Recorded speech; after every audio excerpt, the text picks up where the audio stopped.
ಬಸವಾದಿ ಶಿವಶರಣರನ್ನ ಜಗತ್ತಿನ ದಾರ್ಶನಿಕ ಪುರುಷರನ್ನ ಸಂತ ಮಹಾಂತರನ್ನ ಆರೂಢ ಅವಧೂತರನ್ನ ಋಷಿಮುನಿಗಳನ್ನ ಆಚಾರ್ಯ ವಿರಕ್ತರನ್ನ ಇಷ್ಟೆಲ್ಲ ಮಹಾತ್ಮರು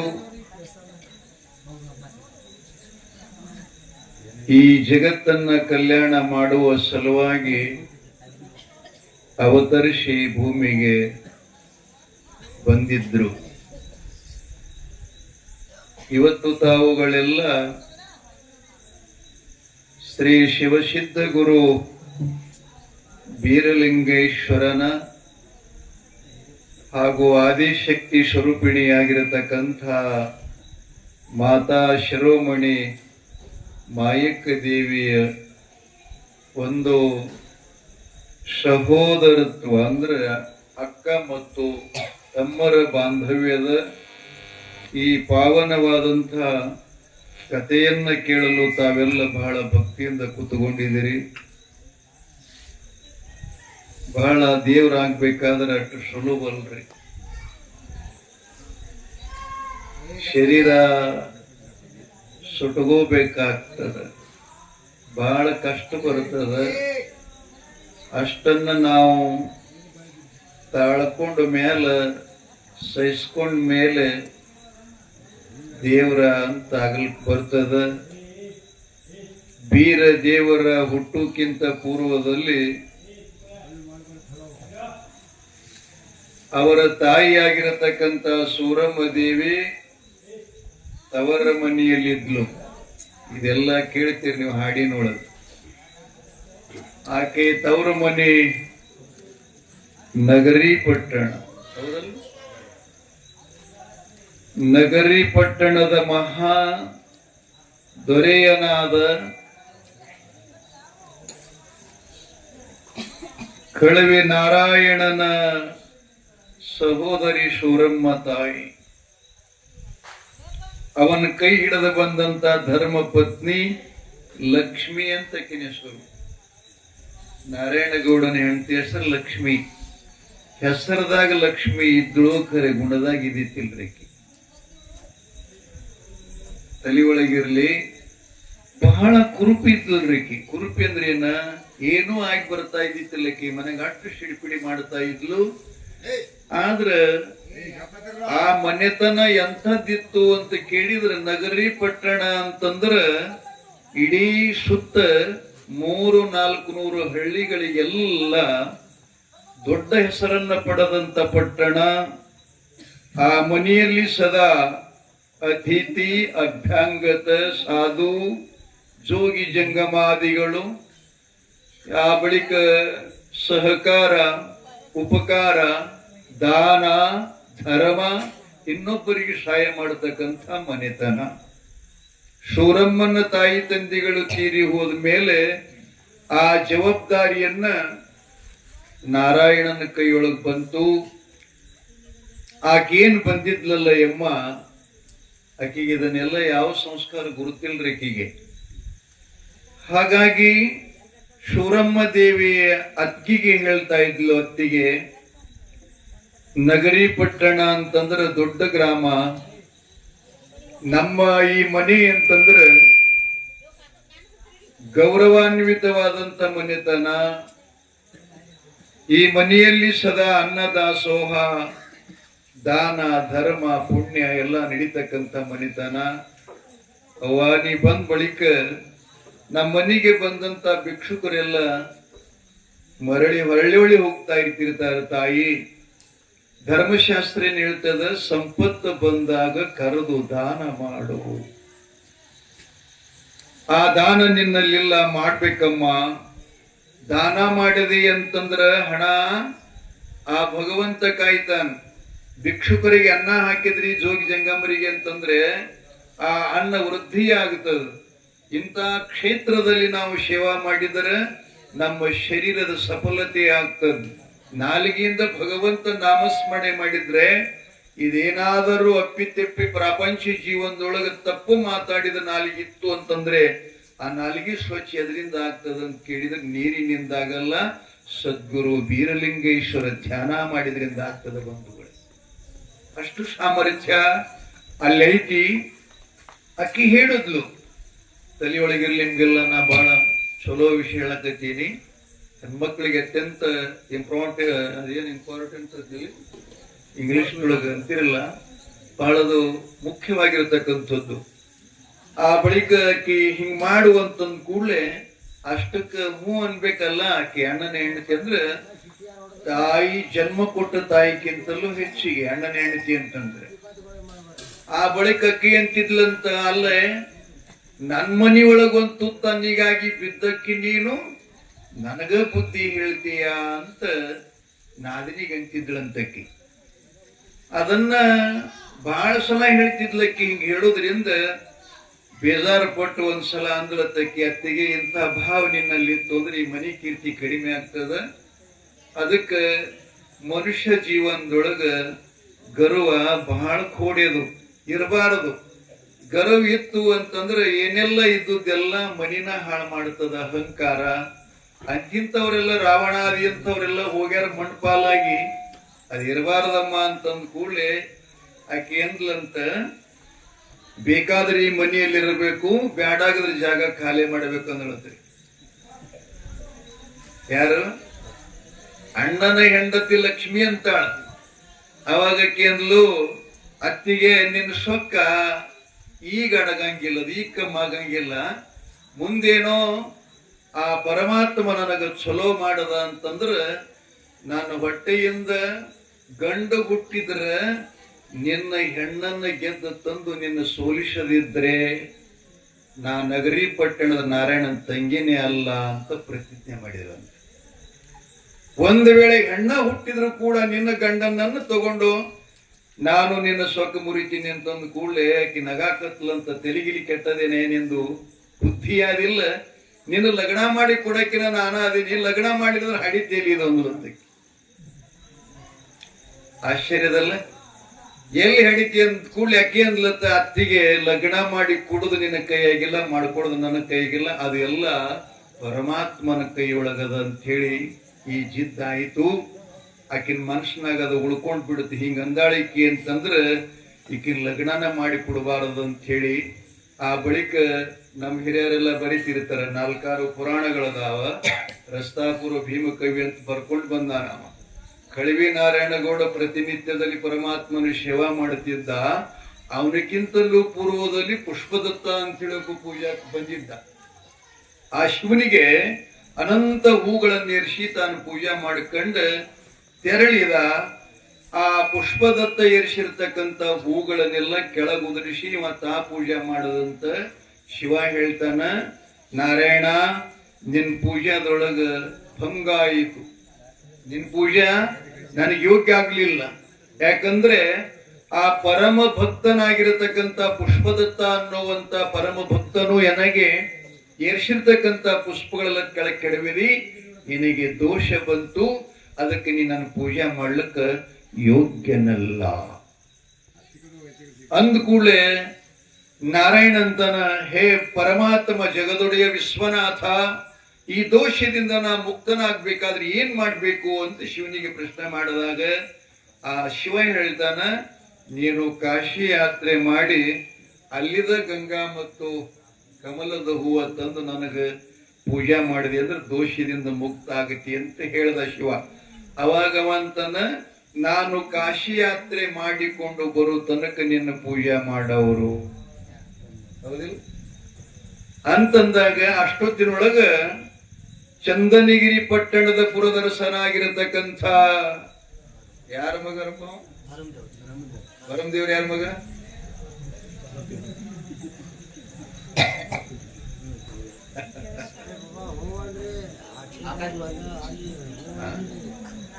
ಆಕಾಶ ಬ್ರಹ್ಮದೇವ ಆ ಕಡೆ ಬರ್ತಾ ಇದ್ದ. ಅವಾಗ ನಾರಾಯಣ ಅವನ್ ನೋಡ್ದ, ನೋಡಿ ಸಂತೋಷ ಆಯ್ತು. ಹಣೆ ಮೇಲೆ ಭಸ್ಮ ಧಾರಣ, ಕೊರಳಲ್ಲಿ ರುದ್ರಾಕ್ಷಿ ಮಾಲೆ. ಆ ಬಳಿಕ ಅವನ ಸುಂದರ ಮುಖ ನೋಡಿ ಅಂತಾನ, ಅಪ್ಪ ನಾನು ಕಾಶಿ ಯಾತ್ರೆ ಮಾಡ್ಕೊಂಡು ಬರೋ ತನಕ ಈ ಶಿವನ ಪೂಜೆ ನೀ ಮಾಡ್ತೇನೆ ಅಂತೇಳಿ ಕೇಳಿದಾಗ ಅವ ಏನಂತಾನ ಅವಾಗ, ಅಪ್ಪ ದೇವ್ರ ಪೂಜೆ ಮಾಡ್ಬೇಕಾಗಿತ್ತು ಅಂದ್ರ ನಾನು ಒಂದು ಪಟ್ಟ ಆಗ್ಬೇಕು, ನನಗೆ ಪ್ರಪಂಚ ಪಟ್ಟ ಆಗ್ಬೇಕು ಅಂದ್ರನ್ನ ನಾವು ಶಿವ ಪೂಜೆ ಮಾಡ್ಲಿಕ್ಕೆ ಒಳ್ಳೇದು ಅಂತ ಹೇಳ್ತಿರ್ತಾನ. ಅಂದ ಬಳಿಕ ನನ್ ಲಗ್ನ ಆಗಿಲ್ಲ, ನನಗೆ ಲಗ್ನ ಆಯ್ತಂದ್ರೆ ಪೂಜೆ ಮಾಡ್ಲಿಕ್ಕೆ ಯೋಗ್ಯ ಆಗ್ತದಂತ ಅಂದ ಕೂಡಲೇ ನಾರಾಯಣ ಮಾತು ಕೊಡ್ತಾನೆ, ಏನಂತ, ನೀನ್ ಅಲ್ಲಿ ಹುಡುಕೋದ ಅವಶ್ಯಕತೆ ಇಲ್ಲಪ್ಪ, ಮನಿಯೊಳಗೆ ನನ್ನ ತಂಗಿನಿ ಅದಾಳ, ಆಕಿನ ನಿನಗೆ ದಾರಿ ಎರೆದು ಕೊಡ್ತೀನಿ, ನೀ ಪೂಜೆ ಮಾಡು, ನಾನು ಕಾಶಿ ಹೋಗಿ ಬರ್ತೀನಿ ಅಂತ. ದೈವ ಹೆಂಗದ ವಿಚಾರ ಮಾಡ್ರಿ. ಆಕಿ ಏನಂದಳ, ಮನಿಯೊಳಗ ಲಗ್ನನೇ ಮಾಡಿ ಕೊಡುದಿಲ್ಲ ಅಂದಳ ಆಕಿ. ಆ ಬಳಿಕ ಇಲ್ಲಿ ದೈವ ಏನ್ ಕರೆದದಕ್ಕಿಗೆ ರಾಜ್ಯ ಮನೆತನ, ಏನ್ ಅರಮನೆಯ ಸುಖವನ್ನು ಅನುಭವಿಸತಕ್ಕಂಥ ಮನೆತನದ ಮಹಾ ಅರಸನೇಕಿ ಗಂಟು ಬಿದ್ದ. ಆಗಂದಾಗಲನ ನಾರಾಯಣ ಮದುವೆ ಮಾಡಿ ತನ್ನ ತಂಗಿಯನ್ನ ಕೈ ಹಿಡಿದು ಬ್ರಹ್ಮದೇವನ ಜೊತೆ ಕಳಿಸಿಕೊಟ್ಟ. ಆಕಿ ಚಂದನಗಿರಿ ಪಟ್ಟಣದ ಅರಮನೆ ಹೊಸ್ತಲನ್ನ ದಾಟಿ ನಮಸ್ಕರಿಸಿ ಮನಿ ಪ್ರವೇಶ ಮಾಡಿ, ಬಹಳ ಸಂಸ್ಕಾರದವ್ರೆ. ಹೆಣ್ಮಕ್ಳು ಗಂಡನ ಕೈ ಹಿಡಿದು ಮನೆಗೆ ಬರಾಗ ಆಕಿ ಮನೆಯಲ್ಲಿ ಬರತಕ್ಕಂಥ ಸಮಯದಲ್ಲಿ ಏನೇನು ಮಾಡಬೇಕು ಅನ್ನೋದನ್ನು ಬಹಳ ದೊಡ್ಡ ಸಂಸ್ಕಾರ ಇದೆ.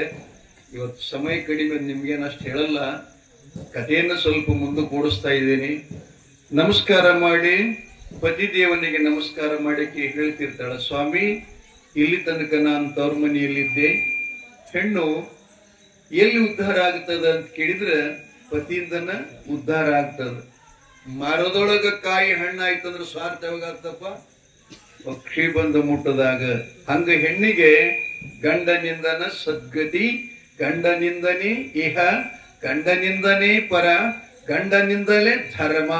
ಸರ್ವೂ ಎಲ್ಲ, ತಾಯಿಯು, ತಂದಿ, ಅಣ್ಣ, ತಮ್ಮ, ಬಂಧು ಬಳಗ ಎಲ್ಲವೂ ನಿನ್ನಲ್ಲಿ ನಾ ಕಾಣಬೇಕು. ಅದಕ್ಕೆ ನನ್ನನ್ನು ತಾವು ಸ್ವೀಕರಿಸ್ರಿ ಅಂತೇಳಿ ತಿಳ್ಕೊಂಡು ಗಂಡನಿಗೆ ನಮಸ್ಕಾರ ಮಾಡಿದ್ನು. ಹಿಂಗೆ ಯಾರೇ ಮದುವೆಯಾಗಿ ಬಂದು ಆ ಹೋಳಿಗೆ ಯಾರು ನಮಸ್ಕಾರ ಮಾಡಿರಿ ಅಂದ್ರೆ ಕೈ ಮೇಲೆ ಮಾಡ್ರಿ ಅವ ನೋಡ, ಇಷ್ಟೆಲ್ಲ ಅಂದಿರಿ ಅಂದ್ರೆ ಇಲ್ಲ ಅಂದೇ ಇಲ್ಲ. ಅವಾಗ ಸಡೂರಿ ಇಲ್ಲಿರ್ತ ಯಾಕಪ್ಪ, ತುಳಜಾಪುರಕ್ಕೆ ಹೋಗಿ ಬಂದ್ರೆ ಎಷ್ಟೋ ವಜ್ಜಾತದ, ಅವಾಗ ಎಲ್ಲಿ ಅನ್ಬೇಕು ನಾವು ಹಿಂಗೆ. ಅದಕ್ಕೆ ನಮ್ಮ ಜೀವನದಲ್ಲಿ ನಮಗ್ ಸಂಸ್ಕಾರ ಇಲ್ಲ. ಗೃಹಸ್ಥ ಜೀವನ ಇದೇನದ, ಗಂಡ ಹೆಂಡತಿ ಜೀವನ ಅತ್ಯಂತ ಅಪರೂಪದ ಮತ್ತು ಸುಂದರದ. ಆದ್ರೆ ಅದನ್ನ ನಾವು ಬರೀ ಏನ್ ಮಾಡ್ಕೊಂಡಿವಿ ಅಂತ ಕೇಳಿದ್ರೆ ಭೋಗ ಒಂದೇ ಹೆಂಡತಿ ಅಂತ ತಿಳ್ಕೊಂಡಿವಿ. ಎಲ್ಲದು ಹೆಂಡತಿ ನಮಗೆ ಪ್ರಪಂಚ ಪಾರಮಾರ್ಥ ಮತ್ತು ಮುಕ್ತಿಯನ್ನ ದಯಪಾಲಿಸಲಿಕ್ಕೆ ಸಮರ್ಥಳಾದಂಥ ನಮ್ಮ ಕೈ ಹಿಡಿದು ಬಂದ ಮೇಲೆ ಕೊನೆವರಿ ತನಕ ಆಕಿ ಹಗಲಿಗೆ ಹಗಲು ಕೊಟ್ಟು ನಮ್ಮ ಜೀವನಕ್ಕೆ ಸಂಗಾಟಿಯಾಗಿರುವಂತ ತಾಯಂದ್ರ ಬದುಕಿದೆ. ಆಕೆ ಹೋದ್ಲು, ಪೂಜಾ ಶುರುವಾದ. ಪೂಜಾದಾಗ ಎರಡು ಪ್ರಕಾರ ಅದ್ರೆ, ಇಲ್ಲೇನ್ ದೇವ್ರ ಪೂಜೆ ಮಾಡ್ತೀವಲ್ಲ ನಾವು, ಎರಡು ಪ್ರಕಾರ ಅದ. ನಮ್ಮ ಪೂಜಾರಿಗಳು ಕಣ ಕೂಡ್ಲಿಲ್ಲ ಅಂದ್ರೆ ಪೂಜೆ ಮಾಡಲ್ಲ. ಈ ನಮ್ದು ಒಂದೇ ಕುಡಿದು ಹೇಳಂಗಿಲ್ಲ, ಇಡೀ ಜಗತ್ತಿನೊಳಗೆ ಎಷ್ಟು ದೇವರುಗಳದಾವಲ್ಲ, ನಾವು ಪೂಜಾರಿಗಳಾಗಿ ಏನಿದ್ದೇವಲ್ಲ, ಅವರು ಗುಡಿ ಕಡೆಯಿಂದ ಆದಾಯ ಕೂಡಲೇ ಪೂಜೆ ಮಾಡಂಗಿಲ್ಲ. ಇದ್ರ ಅರ್ಥ ಏನು, ನಾವು ಪಗಾರ ಮೇಗೆ ಇದ್ದೇವ ತಿಳ್ಕೋಬೇಕು ಅಷ್ಟೇ. ದೇವರನ್ನ ಒಲಿಸ್ಕೋಬೇಕು. ದೇವ ಒಲಿಬೇಕಾಗಿತ್ತು ಅಂದ್ರೆ ಅವರು ಕೊಳ್ಳಿ ಬೀಳ್ಳಿ, ಈ ಏನು ಸಮಯ ಸಿಕ್ಕದ ಸೇವಾ ಮಾಡೋದು, ಇದ್ರ ಲಾಭ ಮಾಡ್ಕೋಬೇಕಂತ ಯಾವ ಮಾಡ್ತಾನ ಅಂಥವ ಏನಾಗ್ತಾನ ಅಂತ ಕೇಳಿದ್ರೆ ತುಕಾರಾಮರು ಮಾತು ಹೇಳ್ತಾರೆ, ದೇವ ಪಾಹ್ಯಾಲ ಗೆಲೋ ದೇವಸ. ಎಷ್ಟು ಸುಂದರ ಶಬ್ದ ಅದ. ದೇವರನ್ನ ನೋಡಾಕ್ ಹೋಗಿ ನಾ ಗುಡಿಯಾಗಿದ್ದು ಹೊರಗೆ ಬರಾಗ ದೇವ್ರೇ ಆಗಿ ಬಂದಂತ ಹೇಳ್ತಿರ್ತಾನವ.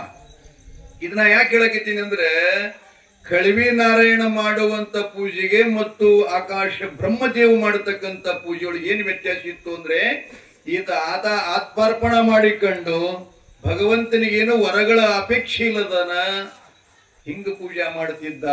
ತನುಮನಧನ ಪರಶಿವನಿಗೆ ಅರ್ಪಿಸಿ ಪೂಜೆ ಮಾಡುತ್ತಿದ್ದ.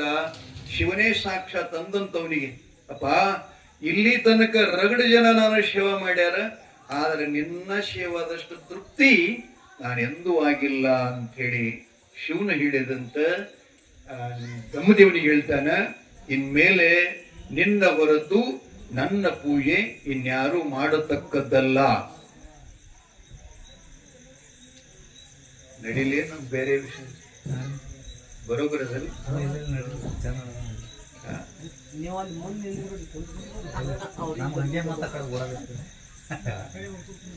ಆ ಕಡೆ ಏನ್ ಪ್ರಸಾದ ನಡೆದಿದೆ. ಬಸವನಪ್ಪ ಎಲ್ಲಿ ಕೊಟ್ಟಿದ್ದಪ್ಪ?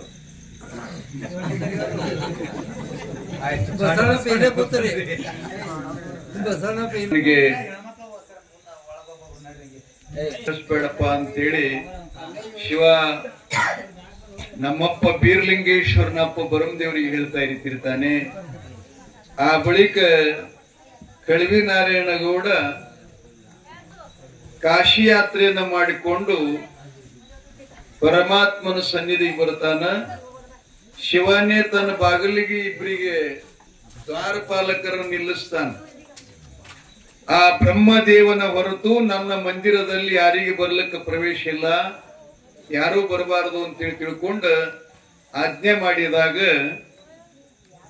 ನಾರಾಯಣಗೌಡ ಬರ್ತಾನೆ. ಎಲ್ಲ ಪೂಜೆ ಸಾಹಿತ್ಯ ತಗೊಂಡು ಬಂದು ಕೂಡಲೇ ದ್ವಾರಪಾಲಕರವನ್ನ ನಿಲ್ಲಿಸ್ತಾರ.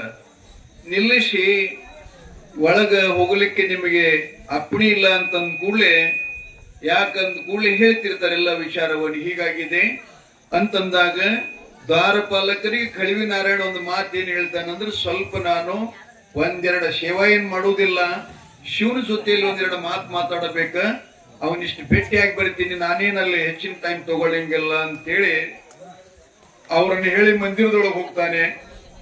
ಶಿವನಿಗೆ ನಮಸ್ಕಾರ ಮಾಡ್ತಾನೆ. ಮಾಡಿ ಅಲ್ಲಿ ಶಿವನಿಗೆ ಏನ್ ಹೇಳ್ತಾನಂದ್ರ, ಅಯ್ಯಪ್ಪ ನೀನ ಗುಡಿ ಒಳಗೆ ಯಾರಿಗೆ ಬರಬೇಡ ಅಂತ ಹೇಳಿದ್ಯಂತ, ಮತ್ತು ಆ ಬ್ರಹ್ಮದೇವನ ಹೊರತು ಮತ್ಯಾರು ಶಿವ ಮಾಡಬಾರ್ದು ಅಂತ ಹೇಳಿದ್ಯಂತ. ನಮಗೂ ಕೂಡ ಸಂತೋಷ ಇದೆ, ಆನಂದ ಇದೆ. ಆದ್ರೆ ನನಗೊಂದು ನೋವು ಏನು ಅಂತ ಕೇಳಿದ್ರೆ, ಆ ಬ್ರಹ್ಮದೇವೇನ ಅದನ್ನಲ್ಲ, ಅವನಿಗೆ ಮಕ್ಕಳಿಲ್ಲ. ಏನಿಲ್ಲ? ಮಕ್ಕಳಿಲ್ಲ. ಆದ್ದರಿಂದ ಹುಟ್ಟ ಬಂಜಿಯಾದಂತ ದಂಪತಿಗಳು ಯಾವದ ಪೂಜಾ ಪುನಸ್ಕಾರ ಶುಭ ಕಾರ್ಯ ಮಾಡ್ಲಿಕ್ಕೆ ಅವ್ರು ಯೋಗ್ಯರಲ್ಲ. ಆದ್ದರಿಂದ ಅಂಥವ್ರ ಕೈಲಿ ಅವನು ಬಿಟ್ಟು ಮತ್ತೆ ಯಾರ ಕಡೆದೂ ಸೇವಾ ಮಾಡ್ಕೋ ಬೇಡ ಅನ್ನೋದಿಲ್ಲ. ಆದ್ರೆ ಅವನ ಕೈಲಿ ಮಾತ್ರ ನೀ ಮಾಡ್ಕೊಳ್ಳೋದು ಅಯೋಗ್ಯ ಅಂತೇಳಿ ಶಿವನಿಗೆ ಹೇಳಿದ್ನಂತ. ಹೀಗೇನಪ್ಪ ಪರವಾಗಿಲ್ಲ, ಅವ ಬರ್ಲಿ, ಅವನು ವಾಪಸ್ ಕಳಿಸ್ತೀನಿ ಅಂತಂದ ಕೂಡಲೇ ನಾರಾಯಣ ಹೋಗ್ಬಿಟ್ಟ. ಭರಮದೇವರ ಬಂದ, ಪೂಜಾ ಮಾಡಕ್ ಪ್ರಾರಂಭಿಸ್ತಾ ಇದ್ದ. ಅವಾಗ ಶಿವನೇ ಹೇಳ್ತಾ ಇದ್ದಾನ, ಏನಂತ, ನೋಡಪ್ಪ ನೀವು ಹುಟ್ಟ ಬಂಜಿ ಇದೀರಿ ಅಂತ, ನಿಮ್ಗೆ ಸಂತಾನ ಇಲ್ಲಂತ ಗಂಡ ಹೆಂಡತಿಗೆ. ಅದಕ್ಕೆ ಸಂತಾನಿಲ್ಲದವರ ಮನೆಯೊಳಗ ಪ್ರಸಾದ ಮಾಡ್ಲಿಕ್ಕೆ ಬರಂಗಿಲ್ಲ, ಸಂತಾನ ಇಲ್ಲದವ್ರ ಕಡೆಯಿಂದ ದಾನ ತಗೊಳಕ್ ಬರಲ್ಲ, ಸಂತಾನ ಇಲ್ಲಾರ್ದವ್ರ ಕಡೆಯಿಂದ ಪೂಜೆ ಮಾಡಿಸ್ಕೊಳಕ್ ಬರುದಿಲ್ಲ, ನೀ ಯೋಗ್ಯಿಲ್ಲ ಅಂತ ಹೇಳಿಬಿಟ್ಟ. ಎಷ್ಟು ನೋವಾಗುತ್ತದೆ, ಎಷ್ಟು ನೋವಾಗುತ್ತದ. ಉರಿಯುವ ಉಣ್ಣಿನ ಮೇಲೆ ಉಪ್ಪು ಚಲದಂಗಾಯ್ತ ಅವನಿಗೆ. ಮನೆಗೆ ಬಂದ. ಧರ್ಮ ಪತ್ನಿ ಸೂರಮ್ಮ ಕೇಳಿದ್ಲು, ಸ್ವಾಮಿ ಪೂಜಾ ತೀರಿಸ್ಕೊಂಡು ಬಂದ್ರ ಅಂತ ಕೇಳಿದ್ಲು. ಅವಾಗ ಅವ ಹೇಳ್ತಾನ, ಪೂಜಾ ಮಾಡಲಿಲ್ಲ. ಯಾಕೆ? ನಿಮ್ಮಣ್ಣ ಕಳವಿ ನಾರಾಯಣಗೌಡ ಶಿವನಿಗೆ ಹೇಳ್ಯಾನಂತ, ಅವರು ಬಂಜಿ ಅದಾರ, ಅವ್ರ ಕಡೆಯಿಂದ ಪೂಜೆ ಮಾಡಿಸ್ಕೋಬೇಡ ಅಂತ ಹೇಳ್ಯಾನ. ಅದಕ್ಕಾಗಿ ಶಿವ ನನಗೆ ಪೂಜೆ ಮಾಡಬೇಡ ಅಂತ ಹೇಳಿದಾನಂತ ಕೂಡಲೇ ಸೂರಮ್ಮ ದೇವಿಗೆ ಎದೆಯೊಳಗೆ ಬಾಣ ಚುಚ್ಚದಂಗಾತು. ಅಯ್ಯೋ, ಹೀಗನ್ನ ಪರವಾಗಿಲ್ಲ ಸ್ವಾಮಿ, ಸಂತಾನ ಪ್ರಾಪ್ತಿ ಮಾಡಿಕೊಳ್ಳೋ ತನಕ, ಸಂತಾನ ಸಿಗು ತನಕ, ಸಂತಾನ ದೊರೆಯೋ ತನಕ ನಾನು ಮರಳಿ ಮನೆಗೆ ಬರುವುದಿಲ್ಲ ಅಂತೇಳಿ ಶಿವನನ್ನ ಕುರಿತು ಸೂರಮ್ಮ ದೇವಿ ತಪಸ್ಸನ್ನ ಆಚರಣೆ ಮಾಡ್ತಾಳ. ನಿಮ್ಗೆಲ್ಲರಿಗೆ ನೆನಪಿರ್ಲಿ, ತಾಯಂದ್ರಿಗೆ ಸಹಜ ಹುಟ್ಟದ ಮಕ್ಕಳು ಬೇರೆ, ತಪಸ್ಸಿನಿಂದ ಹುಟ್ಟದ ಮಕ್ಕಳು ಬೇರೆ, ಫರಾಕಿರ್ತಾವ. ತಲೆಯಾಗಿರ್ಲಿ ಅದ. ಮಕ್ಕಳು ಚಲೋ ಹಡಿಬೇಕಾಗಿತ್ತಂದ್ರೆ ಗಂಡ ಹೆಂಡತಿ ಇಬ್ರು ಚಲೋ ಇರಬೇಕು. ವಿಚಾರ, ಅವರಲ್ಲಿ ಜ್ಞಾನ, ಸಂಸ್ಕಾರ, ಆ ಬಳಿಕ ಅವರು ತಿನ್ನುವಂತ ಆಹಾರ ಮೊದಲುಗೊಂಡು ಸಾತ್ವಿಕ ಆಹಾರ ಅಂತ ಬರ್ತದ, ರಾಜಸ ತಾಮಸ ಅಂತ 3 ಪ್ರಕಾರ ಆಹಾರ ಬರ್ತದ. ನೀವು ಗ್ರಾಮೀಣ ಜನ ಇದ್ರಿ ಬಹಳ ಗೊತ್ತಾಗಲ್ಲ ನಿಮಗೆ ಬಂಧುಗಳೇ. ಆದ್ದರಿಂದ ಆಕಿ ತಪಸ್ಸು ಮಾಡಕ್ ಶುರು ಮಾಡಿದ್ಲು. ಎಂಥ ತಪಸ್ಸು ಮಾಡಿದಳು ಅಂದ್ರ ನಿಮ್ಮಂಗ ಉಪ್ಪಿಟ ಸುಸಲ ತಿಂದು ಮಾಡಿಲ್ಲ ಆಕಿ. ನೀವು ಮಾಡ್ತಿರ್ಲಿ ಒಳಗೊಮ್ಮ ಐತಾರ ಶನಿವಾರ ಮಾಡ್ತಾರಲ್ಲ, ಹಂಗ್ ಮಾಡ್ಲಿಲ್ಲ. ಆಕೆ ಏನ್ ತಿಂತಿರ್ಲು ದಿನ ಅಂತಂದ್ರ ಒಂದು ಹನಿ ಜೇನ್ ತುಪ್ಪ. ಮುಂಜಾನೆ ಎದ್ದು ಸ್ನಾನ ಮಾಡಿದ್ಲಿಲ್ಲೋ, ಒಂದ್ ಹನಿ ಜೇನ್ ತುಪ್ಪ ಹಂಗಾಗಿ ಹಾಕೊಂಡು ನೆಕ್ಕಿದ್ಲು ಅಂದ್ರೆ ಮತ್ತೆ ಮರುದಿನ 24 ಗಂಟೆ ಆದ ಬಳಿಕ ಒಂದ್ ಹನಿ ತಿಂತಿದ್ಲು. ಹೀಗೆ 6 ವರ್ಷ ಮಾಡಿದ್ಲು. ನಂತರ 6 ವರ್ಷ ಅದನ್ನು ತ್ಯಾಗ ಮಾಡಿದ್ಲಕ್ಕಿ. ಅದನ್ನು ತ್ಯಾಗ ಮಾಡಿ ಏನ್ ತಿಂತಿದ್ಲು ಅಂತ ಕೇಳಿದ್ರೆ ವಾಯು, ಗಾಳಿಯನ್ನೇ ತಿಂದು ಗಾಳಿಯನ್ನೇ ಸ್ವೀಕರಿಸಿ ತಪಸ್ಸು ಮಾಡಿದ್ಲು.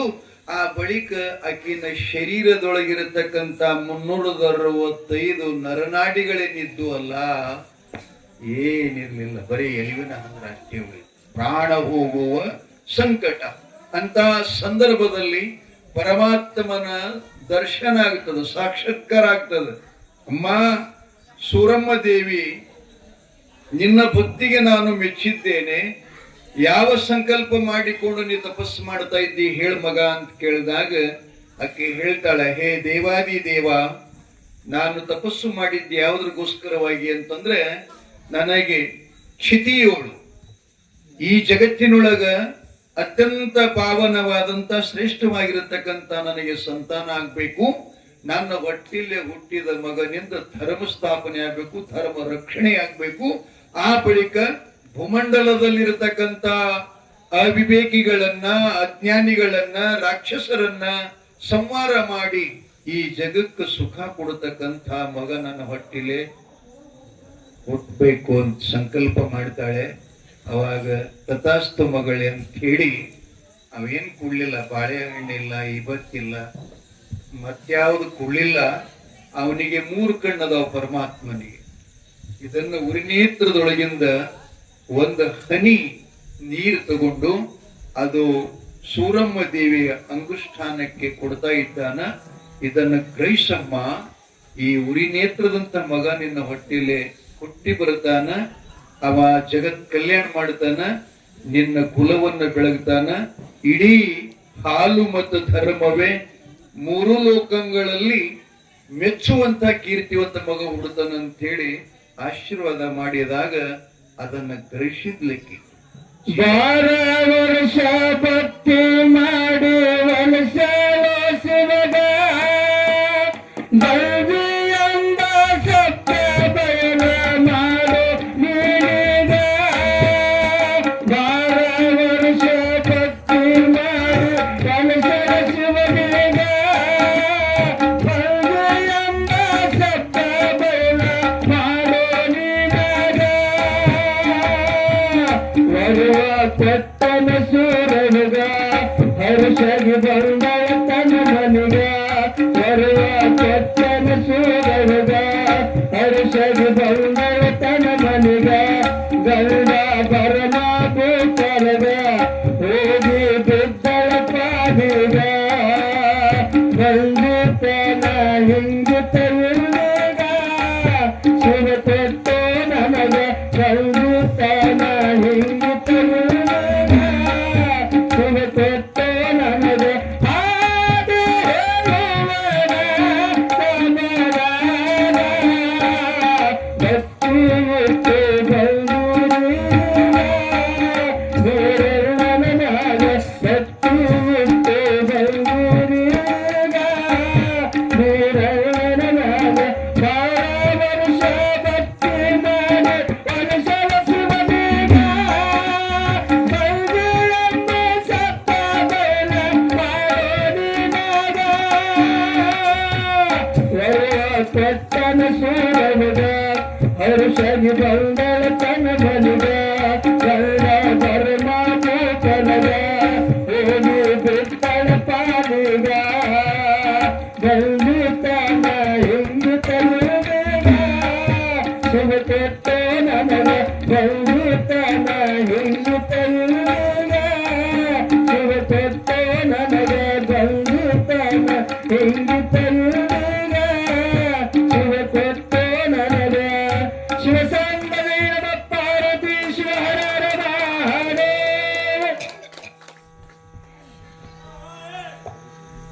ಧನ್ಯವಾದಗಳು ಗವಾಯಿಗಳವರಿಗೆ. ಅವ್ರ ಬಗ್ಗೆ ನಿಮ್ಗೆ ಪರಿಚಯ ಮಾಡಿಕೊಂಡು, ಇವರು ಗವಾಯಿಗಳು ಯಾರಂದ್ರೆ ನಮ್ಮವ್ರು ಇದಾರ. ಕೊಡಗಾನವ್ರು ಗುರುನಾಥ್ ಮಾಸ್ತರ್ ಗೊತ್ತವ್ರ ನಿಮ್ಗೆ. ಅವ್ರ ಖಾಸ್ ಅಕ್ಕನ ಮಗನೇ ಇವರು ಗದಗಿನೊಳಗೆ ಸಂಗೀತ ಶಿಕ್ಷಣ ಸಾಧನೆ ಮಾಡಿ ನಮ್ಮ ಜೊತೆ 4-6 ವರ್ಷ ಇತ್ತು. ನಾನ ಕರ್ಕೊಂಡು ಈ ಪುರಾಣ ಮಾಡಾಕತ್ತೀನಿ. ಅವ್ರ ಜೊತೆ ಡೊಳ್ಳಿನ ಪದನ ಹಾಡಕ್ ಹೋಗ್ತಿರ್ತಾರೆ. ಈ ಸಾಹಿತ್ಯ ಹಾಡ್ಬೇಕಂದ್ರೆ ಡೊಳ್ಳಿನ ಹಾಡೋರು ಅಷ್ಟೇ ಹಾಡ್ತಿರ್ತಾರೆ. ಈ ಜಗತ್ನಾಗ ಯಾವ ಗವಾಯಿಗೂ ಈ ಪದ ಬರಂಗಿಲ್ಲ. ಅಷ್ಟು ಅದ್ಭುತದ ಒಳ್ಳೆ ರಮೇಶ್ ಗವಾಯಿಗಳಂತೇಳಿ ಸುಂದರ ಹಾಡಿದ್ರಲ್ಲ. ಬಳಿಕ ಆ ತಾಯಿಗೆ ಗರ್ಭ ನಿಲ್ತದ. ಆ ಗರ್ಭದ ಒಂದು ಬೈಕೆ ಅಂತ ನೀವು ಅಂತಿರಲ್ಲ ನಿಮ್ಮ ಭಾಷೆದಾಗ. ನೀವು ಬೈಕೆ ಅನ್ನಂಗಿಲ್ಲ, ಬಂಕಿ ಅಂತೀರಿ. ಹೌದಿಲ್ಲ? ಬಂಕಿ ಅಂತೀರಿ. ನಮ್ಮ ಕನ್ನಡದಲ್ಲಿ ಶುದ್ಧ ಅದಕ್ಕೆ ಏನಂತಾರಂತಂದ್ರೆ ಬಯಕೆ ಅಥವಾ ಶೂಷಲು ಅಂತ ಕರಿತಿರ್ತಾರೆ. ಸೂಕ್ಷ್ಮ ಶಬ್ದ ಅದು ಬಹಳ. ನಾವ್ ಈ ಕಡೆ ಮರಾಠಿನೂ ಇಲ್ಲ, ಕನ್ನಡನೂ ಇಲ್ಲ. ಹಿಂಗಾಗಿ ಭಾಷೆದ ವ್ಯತ್ಯಾಸ ಆಗ್ಯದ. ಚಪಗಲ್ಲ ಕೊಡು. ಯಾಕೋ ನಿನ್ ಕಾಲನು ಬ್ಯಾನಿಗೆ ಈಗೆಲ್ಲ ಕಡೆ ಕಾಲಿನ ಪ್ರಾಬ್ಲಮ್ ಬಾಳ್ರಿ. ನಾವೇನ್ ಫೇಲ್ ಆಗಿದ್ದೇವೆ ಅನ್ನೋದು ಯಾರಿಗೂ ಗೊತ್ತಿಲ್ಲ. 200 ರೂಪಾಯಿ ದಾರು ಕುಡಿತೇವೆ, 250 ರೂಪಾಯಿ ಕುಸ್ಬೇಡಿ ತಿನ್ನೋದಾಗಲ್ಲ. ಇಟ್ಟು ಮಜಾ ಅದ. ಕಾಲ್ ಬ್ಯಾನಿ ಬಂದುದು ಅದ್ರ ಕಲ್ಲಾಗ ಮತ್ತೇನಿಲ್ಲ. ನಾವೇನೆಲ್ಲ ತಿಲ್ಲಕತ್ತೀವಿ ಅಷ್ಟು ವಿಷ ಆದ್ರಿ ಅದೆಲ್ಲ. ಇದೇನ ನಾವು ರಾಸಾಯನಿಕ ಗೊಬ್ಬರ ಬೆಳೆಸ್ತೀವಲ್ಲ, ಅದರಿಂದ ನಮ್ಮ ಆರೋಗ್ಯಕ್ಕೆ ದೊಡ್ಡ ದೊಡ್ಡ ರೋಗ ಅಂಟಿಕತ್ಯಾವ. ಆದಷ್ಟು ಅದನ್ನ ಹತೋಟಿಯೊಳಗೆ ತಂದು ನಾವು ದನಗಳ ಗೊಬ್ಬರ ಹಾಕಿನೇ ಬೆಳೆದ್ರೆ ನಮ್ಮ ದೇಶ, ನಮ್ಮ ಭೂಮಿ ಮತ್ತು ನಮ್ಮ ಆರೋಗ್ಯ ಇವೆಲ್ಲ ಉಳಿತಾವ. ಇನ್ನೊಂದು ಥೋಡೆ ದಿವ್ಸನಾಗ ಎಲ್ಲಾನು ಹಾಳಾಗೋ ಪರಿಸ್ಥಿತಿ ಬರ್ತಿರ್ತದೆ. ಭೂಮಿಯಾಗ ಏನೂ ನಾಟಂಗಿಲ್ಲ. ಮುಂದೆ ನೋಡಾಕತ್ತೀರಿ ಹಂಗ ಪರಿಸ್ಥಿತಿ ಬರ್ತದೆ. ಇರ್ಲಿ. ಶೌರಮ್ಮ ದೇವಿ ಗರ್ಭಧಾರಣ ಮಾಡಿದ್ಲು. ಆದ್ರ ಇಡೀ ಚಂದನಗಿರಿ ಪಟ್ಟಣ ಅಂತಂದ್ರೆ ರಾಜೇ ಇದ್ದವ. ಎಲ್ಲ ಪ್ರಜೆಗಳ ತಾಯಿಯಂದ್ರ ಮುತ್ತೈದರೆಲ್ಲ ಆಕೆಗೆ ನಮ್ಮ ಮಹಾಪ್ರಭುವಿನ ಧರ್ಮ ಪತ್ನಿಯಾಗಿರತಕ್ಕಂತ ತಾಯಿ ಸೂರಮ್ಮ ದೇವಿಗೆ ಶಿವನು ಕರುಣೆ ಮಾಡ್ಯಾನಂತ ಹೇಳಿ ಎಲ್ಲರೂ ಹಣ್ಣ ಹಂಪಲ ಮತ್ತು ರುಚಿಕರವಾಗಿರತಕ್ಕಂಥದ್ದೇನ ಮೊಸರನ್ನ ಬುತ್ತಿ ಎಲ್ಲಾರ್ದು ರಗಡ್ ತಂದು ಕೊಡ್ತಿದ್ರು. ಆದ್ರೂ ಆಕಿನ ಮನಸ್ಸಿನಾಗ ಏನಿತ್ತು ಅಂತಂದ್ರೆ ಒಂದಿಷ್ಟು ತವ್ರ ಮನಿ ಬುತ್ತಿ ಬಂದ್ರೆ ಬಹಳ ಚಲೋ ಆಗ್ತದಂತ ಹೇಳಿ ಅದೇ ದಾರಿ ಕಾಯ್ತಾ ಇದ್ಲು. ಸಮಯಕ್ಕೆ ಸಾಧಿಸಿ ನಗರಿ ಪಟ್ಟಣದ ಬಳ್ಳಗಾರ ಬಾಬಣ್ಣಲ್ಲ ಬಂದ. ಬಳೆ ಹಿಡಿಸ್ಕೊಂಡ್ ತಿರುಗಾಡ್ತಾ ಇದ್ದ. ನೋಡಿದ್ಲಮ್ಮ. ಅರಮನೆಗೆ ಅವನ್ನ ಕರೆಸ್ಕೊಂಡು ಅವನಿಗೆಲ್ಲ ಪಂಚಾಮೃತ ಊಟ ಮಾಡಿಸಿ ಮರದ ತುಂಬ ಮುತ್ತು ರತ್ನಾದಿಗಳನ್ನು ಜೊಳಗ್ಯಾಗ ಹಾಕಿ, ಯಪ್ಪ ಬಾಬಣ್ಣ ನೀ ಬಂದಿದೆ ಅಂತಂದ್ರ ನಾನೆಲ್ಲ ತವರಿನ ಶಿರಿನ ಬಂದಂಗ ಆತಪ್ಪ. ನನಗೆ ಬಹಳ ದಿನಕ್ಕೆ ದೇವರು ಒಳ್ಳೇದು ಮಾಡಿದಾನೆ.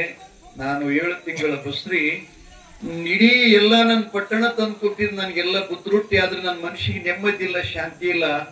ನಮ್ಮ ಅಣ್ಣ ಮತ್ತು ಅತ್ತಿಗೆ ಹೋಗಿ ಹೇಳಪ್ಪ, ನನಗಿಷ್ಟ ಮೊಸರನ್ನ ಬುತ್ತಿ ತಂದು ಕೊಡ್ಬೇಕಂತ ಹೇಳಂತ ಹೇಳಿ ಕಳಿಸಿದ್ಲು. ಬಾಬಣ್ಣ ನಗರಿ ಪಟ್ಟಣಕ್ಕೆ ಬಂದು ಗೌಡ್ರಿಗೆ ಹೇಳ್ತಾನ. ಆ ಸುದ್ದಿ ಕೇಳಿ ಅಣ್ಣನಿಗೆ ಸಂತೋಷ ಆಯ್ತು. ಆದ್ರೆ ಈಕಿಗೆ ಮಾತ್ರ ಹೊಟ್ಟೆಗೆ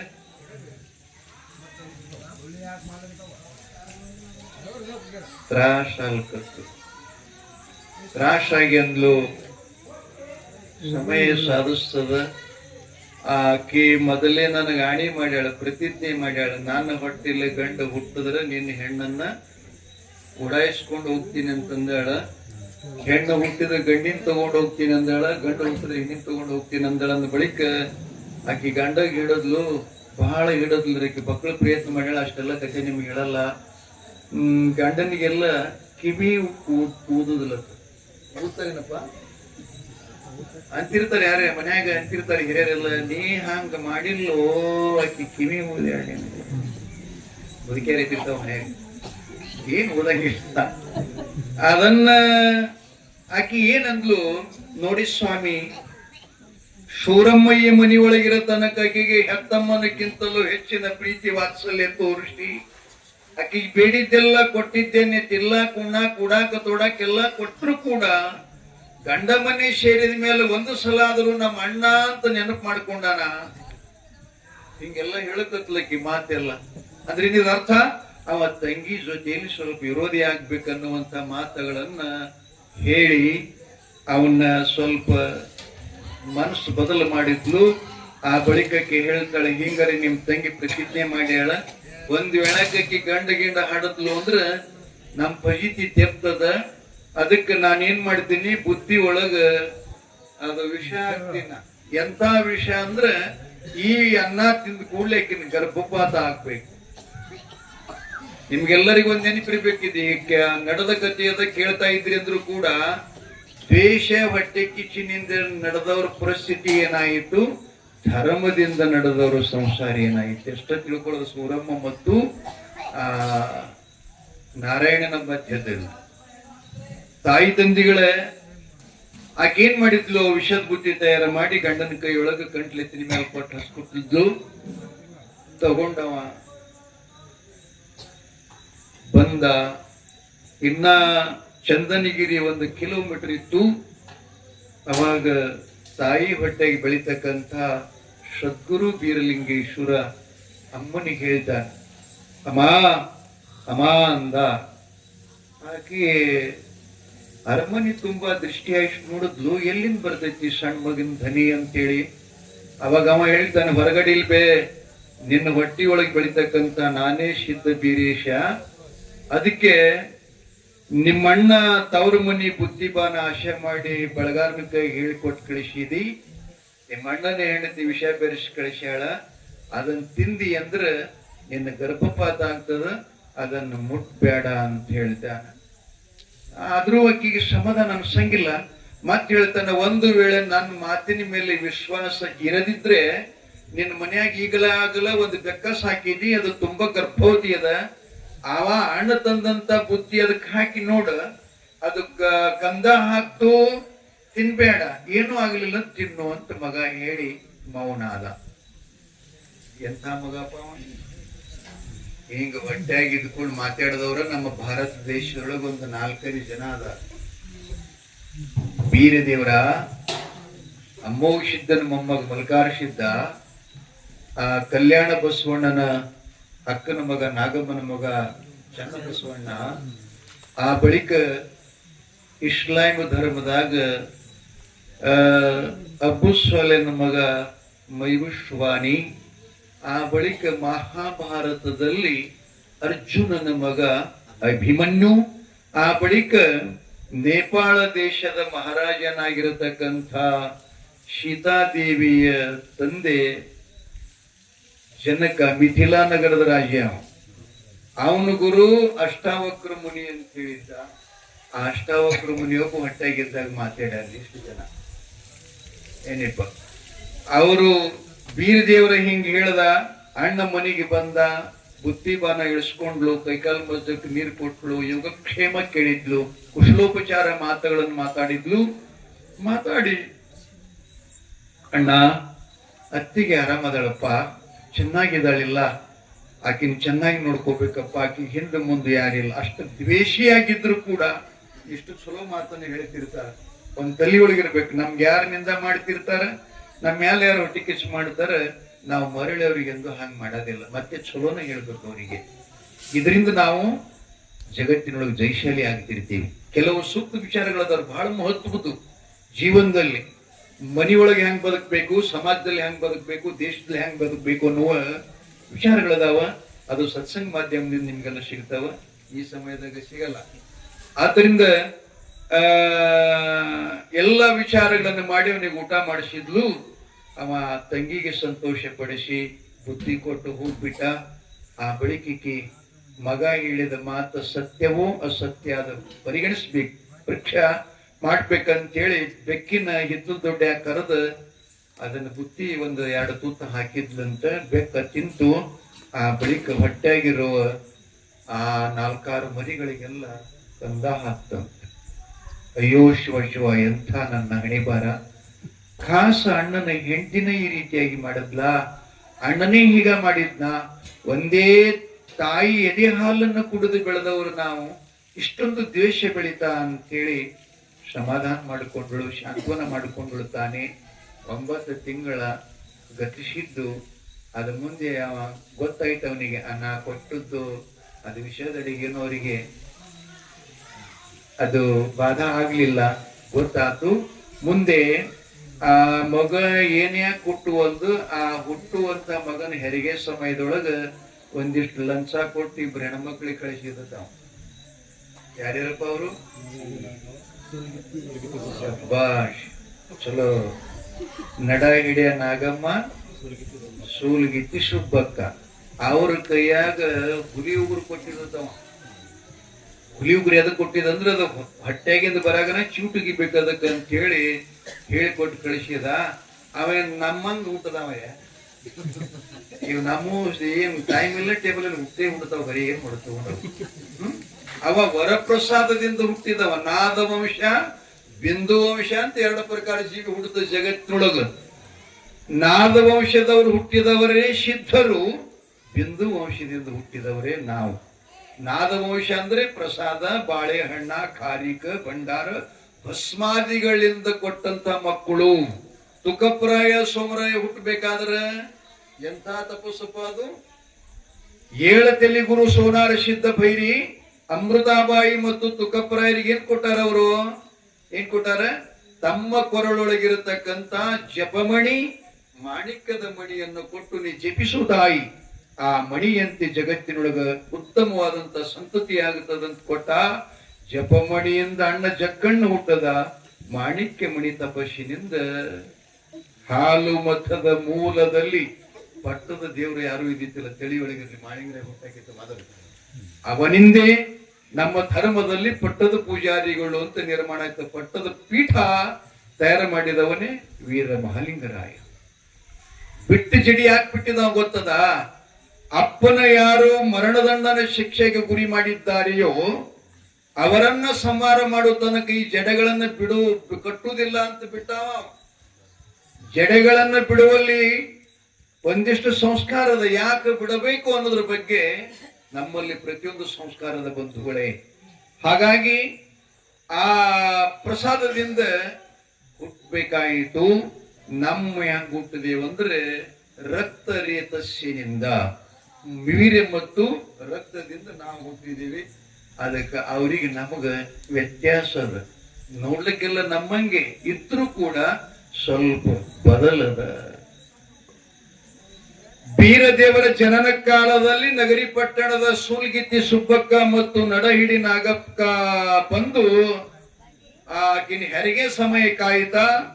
ಆ ಸೂರಮ್ಮ ದೇವಿಗೆ ಬೇನೆ ಪ್ರಾರಂಭ ಆದಾಗ ಇವರು ಹೇಳಿದ್ರಂತ, ನಿಮ್ಮ ಅಣ್ಣವರು ಬಹಳ ಪ್ರೀತಿಯಿಂದ ನಮ್ಮ ತಂಗಿ ಒಬ್ಬಕ್ಕಿನಕಿ ಹಿಂದೆ ಮುಂದೆ ಯಾರಿಲ್ಲ, ನೀವೇ ತಾಯಿ ತಂದಿಗಳಾಗಿ ಆಕಿನ ಹೆರಿಗೆನ ಮಾಡಿಸ್ಕೋಬೇಕಮ್ಮ ಅಂತ ಹೇಳಿ ಕಳಿಸ್ಯಾರ ಅಂತ ಮ್ಯಾಗಿನ ಮಾತು ಹೇಳಿದ್ರು. ಒಳಗೇನಿತ್ತವ್ರದು? ಒಳಗೇನಿತ್ರಿ? ಅದಕ್ಕೆ ನಮ್ಮ ಹಿರಿಯರು ಬಡ್ಕೋತಿರ್ತಾರ, ಬೈದು ಹೇಳೋರು ಬುದ್ಧಿ ಹೇಳ್ತಾರ, ನಕ್ ಹೇಳೋರು ಮನಿ ಹೊಡಿತಾರ್ರಿ. ಹೇಳಿರಿಲ್ಲ ಮಾತ, ಎಷ್ಟು ಚಲೋ ಮಾತುಗಳಪ್ಪ, ಸಾದಾ ಸಾದಾ ಮಾತ್ರಿ, ಆದ್ರೂ ಅರ್ಥಗರ್ಭಿತವಾಗಿರತಕ್ಕಂತ ಸಂದೇಶ ನಮ್ಮ ಹಿರಿಯರದೆಲ್ಲ. ಬಂಧುಗಳೇ, ಅವ್ರು ಬಂದೇನು ಮನ್ಯಾಗ ಇದ್ಕೊಂಡ್ರಲ್ಲ, ಹೆರಿಗೆ ಮನೆಯೊಳಗ ಅವ್ರ ಇಬ್ಬರ ಇದ್ರು, ಯಾರಿಗ್ ಬಿಡ್ತಿತ್ತಿಲ್ಲ, ಬಾಗಲ ಹಾಕಿ ಇಟ್ಕೊಂಡ್ ಬಿಟ್ರು. ಅಮ್ಮನ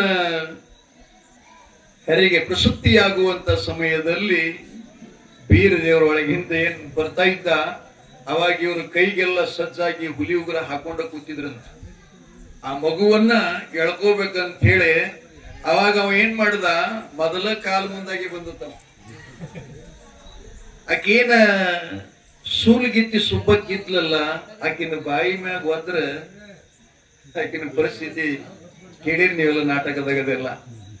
ನಡ ಹಿರಿಯ ನಾಗಕ್ಕಂದು ಸೊಂಟ ಮುರುದ, ಆಕಿ ನೋಸು ಹಲ್ಲು ಕೆಡೋದ, ಇಲ್ಲಿ ಒದ್ರ ನಾರಾಯಣಗೌಡ ಚೌಡ್ಯಾಗ ಹೋಗಿ ಬಿದ್ದಿಳಂತ.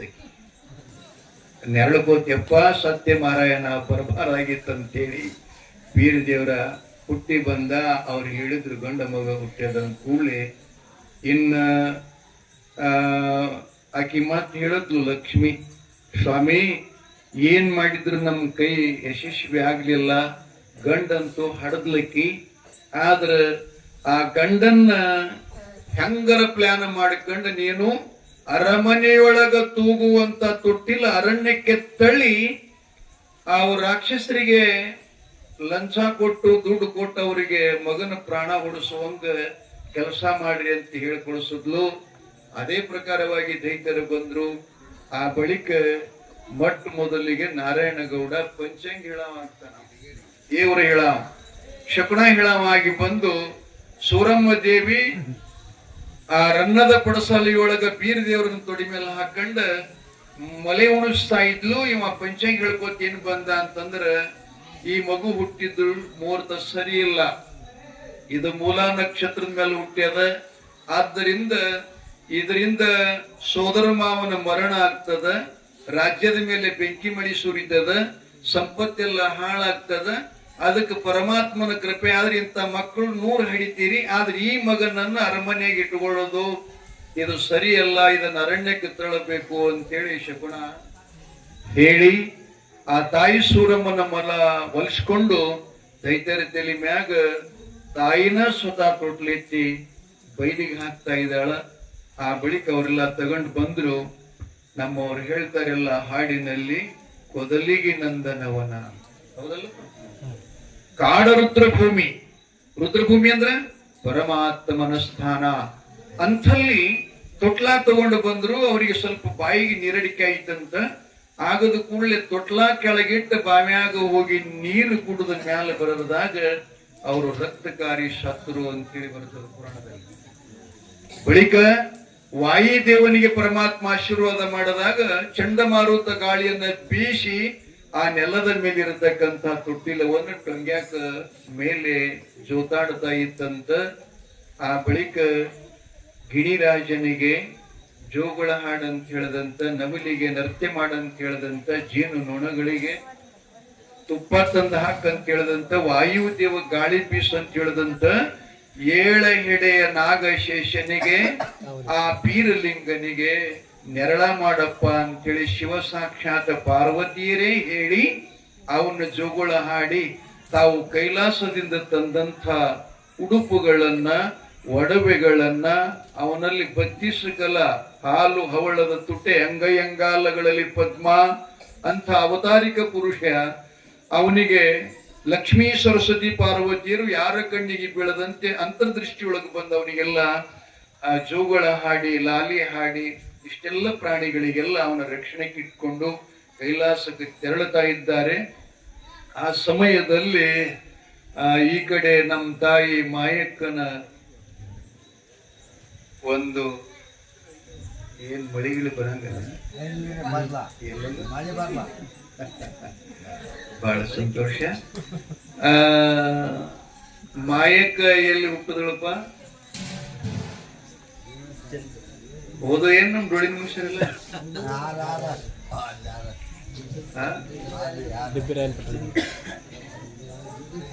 ದಿಬ್ಬಿ ಚಾಮರಾಯನ ಮನೆಯೊಳಗೆ ನದಿಯಲ್ಲಿ ತೇಲ್ತಾ ಬಂದಂತ ಮಕ್ಕಳಿವರು,